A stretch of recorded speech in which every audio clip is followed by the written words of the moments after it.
En premier, est-ce que quelqu'un peut me dire c'est quoi une mutation? Très généralement, qu'est-ce que c'est? Alors, qu'est-ce qui arrive à votre ADN si vous avez une mutation? Donc, une mutation, comme on a vu dans notre première unité, c'est un changement dans la séquence de l'ADN. C'est tout simplement ça. Et on a déjà discuté dans la première unité que des fois, les mutations ne font rien.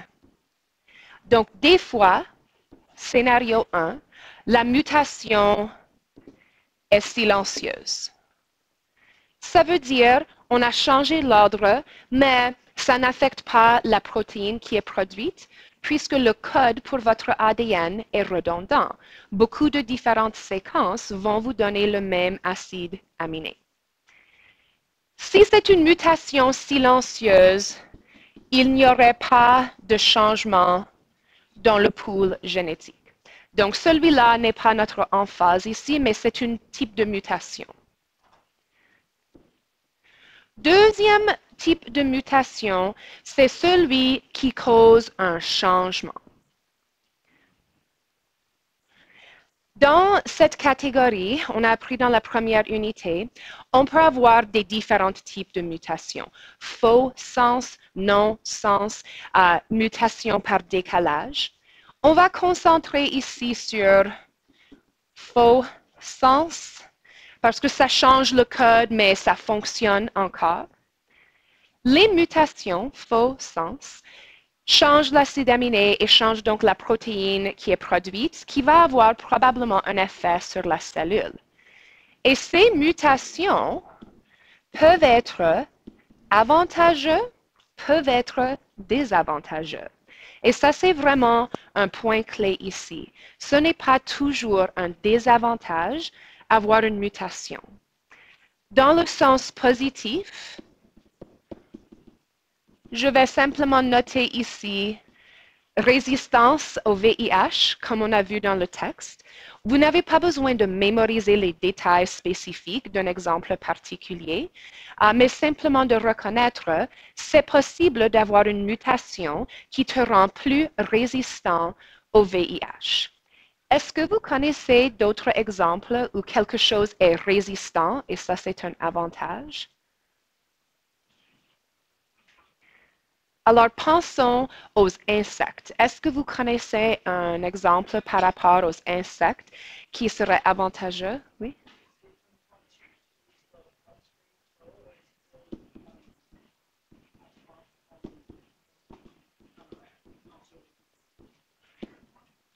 Donc, par exemple, les insectes peuvent avoir une résistance aux pesticides, ce que Daphne a décrit, et ça, c'est avantageux pour la population d'insectes, mais ça change le pool génétique.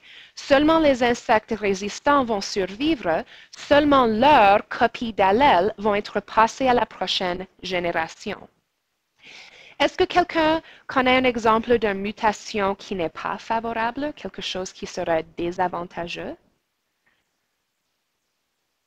Humains, animaux?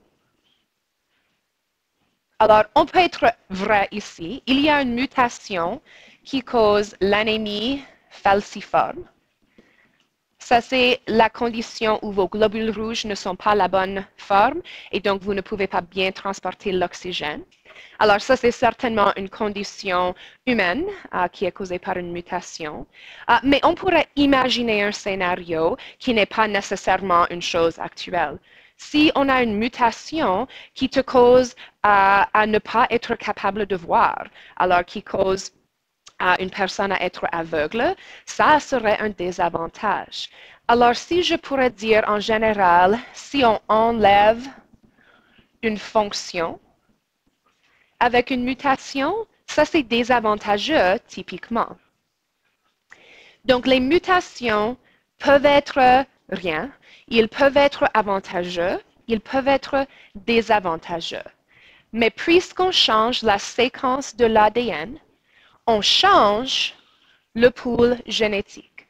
Le pool génétique, c'est tous les allèles qui sont présents. Si je change l'ADN, je change les allèles, et de plus, c'est possible que certains organismes ne vont pas survivre, et donc leurs allèles ne sont pas passés à la progéniture. On va écrire ici la migration comme notre description. Alors, flux, ce mot, est-ce que quelqu'un connaît la traduction de flux? Oui? Flow, c'est ça. Alors, la traduction de flux, c'est flow. En anglais, on utilise le mot drift, genetic drift, pour essayer de décrire le fait que les allèles changent de population, on change de place. Donc, je pourrais mettre comme exemple ici les canards qui font la migration. Je pourrais mettre le loup solitaire qui voyage très loin pour trouver un partenaire de reproduction.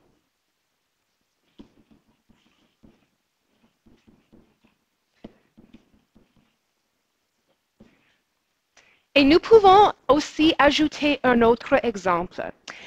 Ça parle dans votre texte, après l'exemple du loup, du parc Yellowstone. Est-ce que quelqu'un a déjà visité ce parc dans leur vie? Oui, c'est un parc national aux États-Unis, c'est assez célèbre. Mais dans ce parc national, ce qu'on a essayé de faire, c'est de maintenir la diversité génétique. Et souvent, dans les parcs nationaux, les humains font de l'interférence pour essayer d'aider une population à survivre et à maintenir leur nombre. Mais ce qu'on a fait, c'est qu'on a introduit des membres. L'exemple dans le texte parle spécifiquement des loups. On les a capturés typiquement de l'Alberta ou de la Colombie-Britannique et on les a transportés au parc Yellowstone et on les a introduits dans les populations là. Donc, le flux génétique pourrait être la migration naturelle ou ça pourrait être à cause des êtres humains qui convainquent les organismes à joindre une nouvelle population. On pourrait mettre sur le même point ici les zoos en général. Peut-être, est-ce que vous avez entendu ce matin, on est en train d'acheter pour 16 millions de dollars des pandas pour le zoo ici. Et la blague ce matin était, pour 16 millions de dollars, les pandas devraient être capables de, et les gens appelaient avec des choses drôles comme finish the ring road, work in the oil patch, et des choses comme ça. Mais en général, les humains apportent de nouveaux membres dans des populations. C'est des populations artificielles, mais ça change le pool génétique. Maintenant, la prochaine, c'est l'accouplement non aléatoire. Et ces choses ici à notre liste. Alors, si on a un phénotype, par exemple, mon Dieu, je ne peux pas écrire aujourd'hui, une couleur préférable. Le texte a dit les poissons. Est-ce que vous connaissez un organisme qui a une couleur ou une apparence particulière qui leur donne un avantage pour la reproduction? Alors, on a nos poissons, on a nos caméléons. C'est ça. Alors, les oiseaux, en général, ont souvent des plumes de vraiment beaux couleurs, spécialement les mâles, pour attirer les femelles. De plus, la phénotype peut être un comportement. Le comportement peut être, comme on a vu dans le texte, une bataille pour la femelle. Mais aussi, ça peut être les actions que le mâle fait pour attirer la femelle. Alors, la façon de marcher, la façon de chanter, Alors, par exemple, vous avez déjà mentionné alors le peacock qui fait ceci, bon, voilà, mes beaux plumes. Mais pour beaucoup d'autres oiseaux, c'est la façon qu'ils chantent qui attire les femelles. Donc, ça peut être quelque chose de visible ou quelque chose dans leur comportement qui va causer l'accouplement non aléatoire. De plus, la consanguinité. Maintenant, la consanguinité veut dire que deux individus qui sont déjà apparentés reproduisent ensemble. C'est très commun avec les animaux.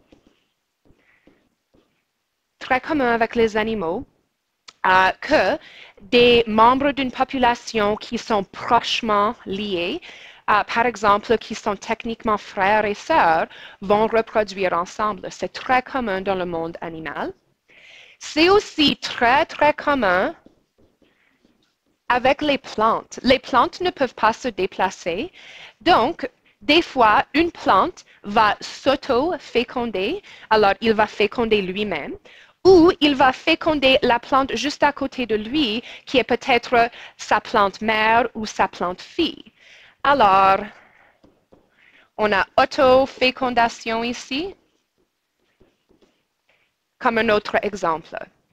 Toutes ces choses rendent l'accouplement non aléatoire. Maintenant, jusqu'à là, est-ce que vous avez des questions? Alors, il nous reste deux autres choses à discuter. Tout le monde a fini? Il y a ensuite la dérive génétique. La dérive génétique, par définition, c'est un changement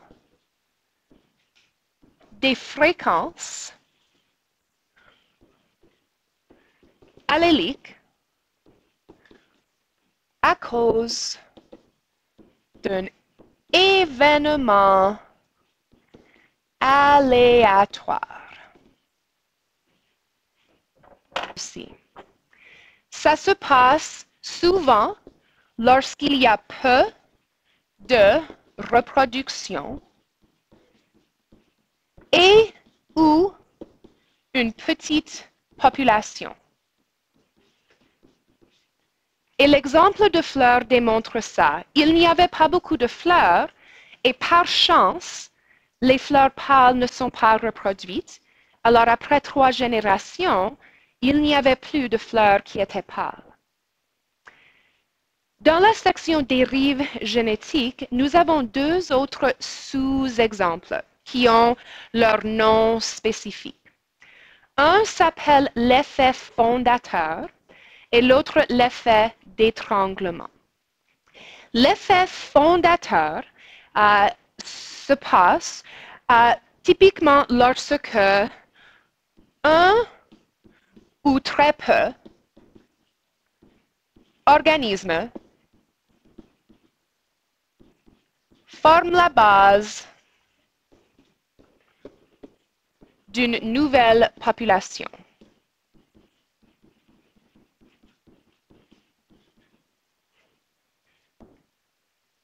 C'est sur les îles. Et on mentionne Hawaï et les îles Galapagos. Souvent, sur des îles, on voit des populations incroyablement différentes qu'on voit sur le continent elle-même. Est-ce que quelqu'un se rappelle quel était l'arrangement de la Terre, on pense, dans le passé? Oui, on pense que tous les continents étaient ensemble à un point et qu'à travers des milliers, des milliards d'années, les îles se sont formées parce qu'on a séparé d'un continent propre. Donc, ce que ça veut dire, c'est que les organismes qui étaient à cette place géographique ont formé la base de toute la population sur une île. Souvent, sur les îles, on a des organismes complètement différents qu'on ne voit pas à autre place. Pensez à l'Australie. L'Australie est une île, mais c'est aussi un continent, et les organismes présents en Australie sont vraiment différents du reste du monde, probablement à cause de l'effet fondateur. Donc, je mets Australie là en lettres moulées majuscules. Les exemples que vous pouvez employer pour Australie seraient des choses comme les mammifères qui sont présents là. Tous les mammifères en Australie sont ceux qui ont des poches et on ne trouve pas les mammifères typiques qu'on trouve dans le restant du monde. Dans le restant du monde, le seul animal avec poche, marsupiaux, qu'on trouve, c'est l'opossum et il est le seul. Autre que ça, tous les marsupiaux se trouvent en Australie. Donc, l'effet fondateur, c'est quand on est isolé de façon géographique très typiquement et un ou très peu forme la base d'une nouvelle population. L'effet d'étranglement est la prochaine. On va donc écrire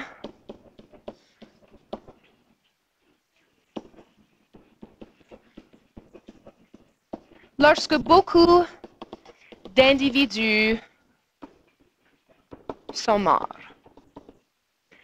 Maintenant, qu'est-ce qui peut, de façon aléatoire, tuer beaucoup d'organismes dans une population?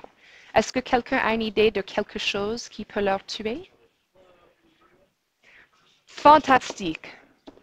Un météore, ça c'est ce qu'on croit a tué une grande majorité de dinosaures. Quoi d'autre? Alors, sur la même idée de désastre naturel, oui? OK. Alors, un âge de glace, certainement. Peut-être même quelque chose un peu moins sévère que ça. Je vais mettre une inondation. Ça, c'est flood. Une tornade. Un feu.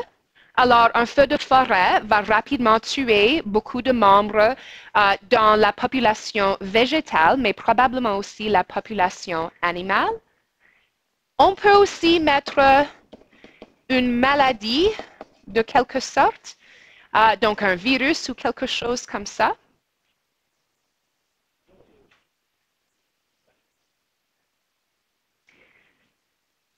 Et l'autre chose que j'aimerais ajouter, qui n'est pas un accident vraiment, mais plutôt c'est au sujet des ressources, une famine. Alors peut-être on arrive à un point où il n'y a plus de nourriture. Peut-être on est herbivore et il n'y a plus de plantes à cause d'un feu ou quelque chose d'autre, peut-être une sécheresse. Peut-être on est carnivore et la population de notre proie est complètement épuisée. Toutes ces choses pourraient causer une famine. Mais c'est lorsque beaucoup d'individus sont morts et maintenant la population est très petite et seulement quelques individus vont être capables de se reproduire. Ça semble similaire à l'effet fondateur. Alors, si on pense, on a un nombre très petit d'individus.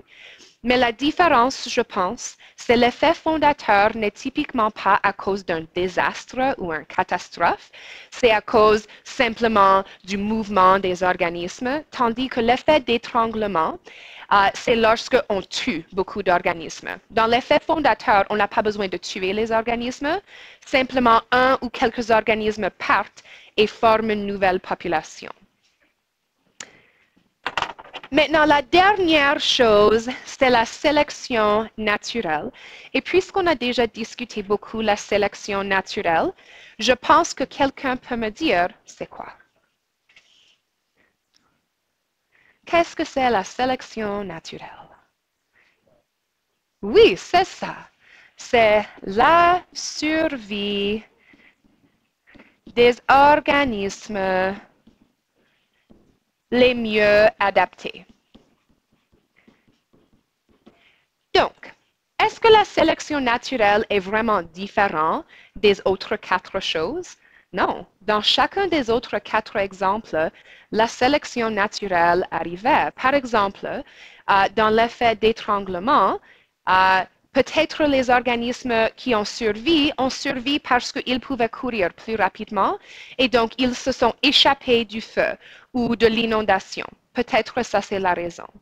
Donc la sélection naturelle est un sujet vraiment large. N'importe quand où un organisme va survivre parce qu'il est mieux adapté, va changer le pool génétique.